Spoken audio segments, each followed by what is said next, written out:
Guys, अगर पूरी दुनिया में कहीं अच्छा काम हो रहा हो और स्पेशली गरीब लोगों के लिए भले का काम हो रहा हो तो उसे शेयर करना तो बनता है। कुछ ऐसा ही काम हो रहा है जर्मनी में। वहां की सरकार ने वहां के पब्लिक पार्कों में स्पेशली बेघर लोगों के लिए स्लीपिंग पोड्स लगवाए हैं, जिन्हें वो लोग अल्मर नेस्ट के नाम से पुकारते हैं। अब इसकी खास बात क्या है? इसकी खास बात यह है कि छोटे छोटे से ये स्लीपिंग पोड्स बेसिकली लकड़ी और स्टील के बने और उनके ऊपर सोलर पैनल लगे हुए हैं जो कि दिन में चार्ज होते हैं और रात में रोशनी देते हैं। इसके अलावा मजे की बात यह है कि उन छोटे छोटे से स्लीपिंग पोड्स में वाईफाई की सुविधा भी है। गाइस, क्या आपको भी लगता है कि इंडिया में भी कुछ ऐसा कॉन्सेप्ट लाया जाना चाहिए ताकि यहाँ के बेघर लोगों को थोड़ी सी सुविधा मिल सके? चलिए गाइस, इंडिया के बारे में एक और इंटरेस्टिंग सवाल मैं आपसे पूछता हूँ। क्या पता यही सवाल अमिताभ बच्चन हॉट सीट पे आपसे पूछ ले। सवाल यह है कि इंडिया का पहला इंजीनियरिंग कॉलेज कौन सा है? इंडिया में सबसे पहले खुलने वाले इंजीनियरिंग कॉलेज का नाम बताना है आपको। क्या आप जानते हैं? चलिए मैं आपको बताता हूं। वो है IIT Roorkee, Indian Institute of Technology Roorkee. इसे 1847 में Thomson College of Civil Engineering के नाम से खोला गया था। भारत और चीन की जनसंख्या लगभग बराबर है, लेकिन क्या आपको पता है कि इंडिया में चाइना के मुकाबले ज्यादा बेरोजगारी है? उसके पीछे का रीजन है यहां के लोगों की जॉब मेंटेलिटी। आज भी यहां के लोग अपने बच्चों को जॉब मेंटेलिटी का ही बनाते हैं, मतलब पढ़ो लिखो और जॉब के लिए ट्राई करो।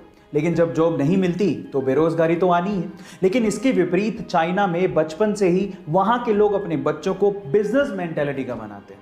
मैं आपकी जानकारी के लिए आपको बता दूं कि चाइना में जहां एक और हर 45 में से एक बंदा बिजनेस मेंटेलिटी का है, यानी कि एंटरप्रेन्योर है, वहीं ये आंकड़ा इंडिया में 17,000 में से एक है।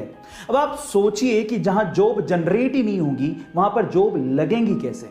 गाइज, अब तो आप समझ गए होंगे कि यहां पर बेरोजगारी ज्यादा क्यों है। गाइज, एक टेक्निकल एडवाइस दूं।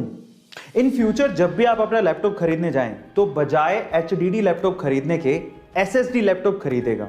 हालांकि पैसा थोड़ा ज़्यादा लगेगा, लेकिन उसके अपने अलग ही फायदे हैं। पहला फायदा यह है कि आपके लैपटॉप की पावर कंजप्शन कम हो जाएगी, और दूसरा सबसे बड़ा फायदा यह है कि SSD लैपटॉप मात्र 3 सेकंड में ही स्टार्ट हो जाते हैं। हालांकि थोड़ा पैसा ज़्यादा लगेगा, लेकिन आपके काम की स्पीड बढ़ जाएगी। बाय द वे, जिसे ये नहीं पता कि HDD और SSD क्या है, तो मैं आपको बता देता हूं कि HDD का मतलब होता है हार्ड डिस्क ड्राइव और SSD का मतलब होता है सॉलिड स्टेट ड्राइव। एक बार एक जहाज के इंजन ने काम करना बंद कर दिया और वहां के लोग उसे ठीक भी नहीं कर पा रहे थे, और इसीलिए एक 40 वर्षीय एक्सपीरियंस्ड इंजीनियर को वहां पे बुलाया गया।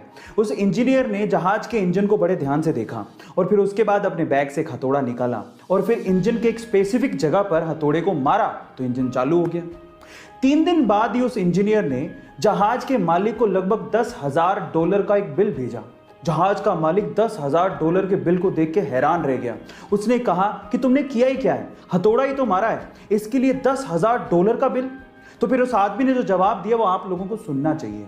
उसने कहा कि हथौड़ा मारने के तो मैं सिर्फ $2 ही चार्ज कर रहा हूं, लेकिन हथौड़ा कहां मारना है इसके लिए 9,998 रुपए और ऐड किए हैं। गाइस, आप याद रखिए कि बिल एक्चुअली काम से ज्यादा बंदे की एक्सपीरियंस का होता है। आज हम 21वीं सदी में जी रहे हैं, लेकिन आज भी भारत में ऐसे कई अस्पताल हैं जिनके हालत को देख के हम ये सोचने पे मजबूर हो जाते हैं कि तरक्की आखिर है तो है कहां, हमने इतने साल किया क्या है।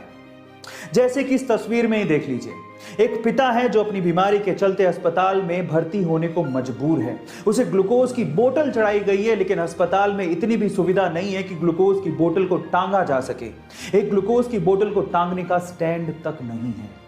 लेकिन सलाम है इस बहादुर बच्ची को जो अपने पिता को बचाने के लिए इस ग्लूकोज की बोतल को लगभग 2.5 घंटे तक हाथ में पकड़ के खड़ी रही। गाइस, जहां अस्पतालों की हालत देख के दुख होता है, वहीं इन बहादुर बच्चों को देख के गर्व महसूस होता है। एक आम इंसान के दर्द को सहने की मैक्सिमम लिमिट 45 डेल होती है, लेकिन क्या आपको पता है कि एक मां जब एक बच्चे को जन्म देती है तो उसे लगभग 57 डेल के बराबर दर्द को सहन करना पड़ता है, और ये दर्द उतना ही है जितना कि 20 हड्डियां एक साथ टूटने पर होता है। अब आप अंदाजा लगाइए कि कितना ज्यादा दर्द होता होगा, लेकिन फिर भी एक मां सिर्फ अपने बच्चे के लिए इतना दर्द सहन कर जाती है। लेकिन मैं आपकी जानकारी के लिए आपको बता दूं कि जो महिलाएं गर्भावस्था में तितली आसन करती हैं, उन्हें अपने डिलीवरी के दौरान कम दर्द सहन करना पड़ता है। गाइस, इस वीडियो को उन माँओं के साथ, उन महिलाओं के साथ शेयर करिए जो अभी माँ बनना चाहती हैं या बनने वाली हैं। गाइस, ऐसे अमेजिंग वीडियोस के लिए YouTube पे हमारे चैनल को सब्सक्राइब कर लीजिए और अगर आप Instagram पे देख रहे हैं तो मुझे फॉलो करना मत भूलिएगा। मिलते हैं अगली वीडियो में।